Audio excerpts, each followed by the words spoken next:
First Dibbs question of the day, brought to you by Trantolo and Trantolo. Since 1938, have been fighting and winning for injured victims. They have offices in Hartford, Waterbury, Bridgeport, New Haven, and Torrington. Save yourself some time. Dial 9-844-999-9999. I already know the answer to this. When do you think Saquon Barkley should report and start practicing for the upcoming? Whenever the hell he wants. So, all right. So he can hold out to everything mandatory. There's going to be no penalty against him. Henry looked this up before the show. He's got till week 10 to officially sign a agreement, which would pay him his game checks for previous games played. So if you played, 3 games, you get hurt on week 4, you can still hold out and not sign that deal until week 10. You'll get paid 1, 2, 3. But my biggest question is I don't understand what leverage he has right now. He doesn't have any leverage. I'm not saying not play the season. I'm saying, listen. What would it do if you hold out through the Well, I don't think it's really a holdout. I think it's, most of these guys don't like training camp. Right. They feel they can get injured in training camp. In fact, I think he had a non-contact injury when he got blown up and blew his knee up. I personally think most of these guys, especially the veterans, know what is necessary when they need to start taking hits, when they need some contact and getting into some of these preseason games. But the NFL has done away with some of these preseason games. I think that that has hurt some players, but it probably helps others. But from my standpoint, whether it's Tony Pollard or Jacobs or, Tony has to play because he already signed his.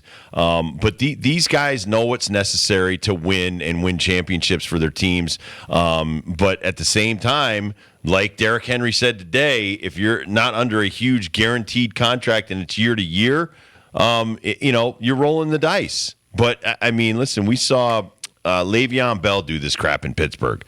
Sit out and blow $14 million. Would I recommend that if I was an agent? Absolutely not. You're not going to get paid if you don't play. Right. So eventually you're going to have to play. Now, do you want some other guy, like you were bringing up the other guys on the roster? If that guy's on fire, Matt Breida is running for 120 yards a game, and they're let's just say they start out 8-2, and you want to come back in week 10 or week 11 or whenever. And all of a sudden, they're like, we don't need you to come back now.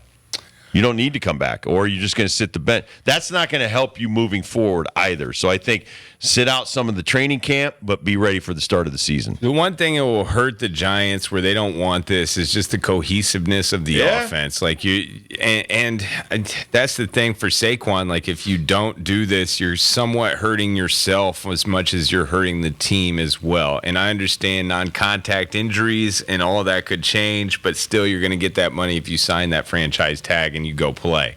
And the problem will be next year when he is done, they can do this again. And I just think he's in a rock and a hard place. I wish a deal would have got done. From the reports that I've heard, I haven't heard specific numbers, but the reports annually, they weren't that far off. And I just find that really hard to believe that we're missing either guaranteed money or years on that contract. Because if it was just bickering over $12 million per, I feel like the Maris could have pulled that off and made that happen. I don't know. If I was him, I'd go all or nothing. I would either start reporting to camp right now today and putting it all aside, sign the tag, play for 1 year, and roll the dice and see what happens. I mean, I don't even think it's rolling the dice because you're still getting paid top dollar. You're still going to be one of the highest paid running backs. And listen, I don't know. If Daniel Jones were sitting out, I think it's more important for him and the cohesiveness of the offense to be running the drills and things like that. Yeah. Saquon's probably going to get, not all of the carries in practice, but he's going to be there to know exactly what's going on.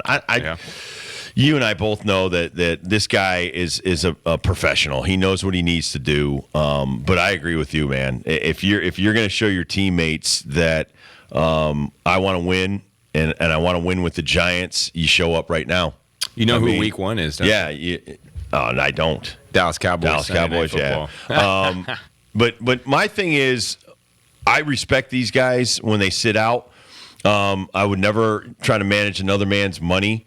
But I also appreciate a guy like Derrick Henry having the guts to speak up for these other running backs and go out there, because now he's starting to see the end of the career versus the start of his career. He knows there's an end game, and he knows you want to make as much money in the limited time that you have. But you just heard Mike Petraglia. It's a passing game now. It's like discussing a rise in baseball. Okay, yeah, the guy's got 140 hits right now, and he's hitting 380. Not a lot of people care. They still want to see. Didn't. They want, right. Minnesota didn't care enough to trade this dude to the Marlins. Right.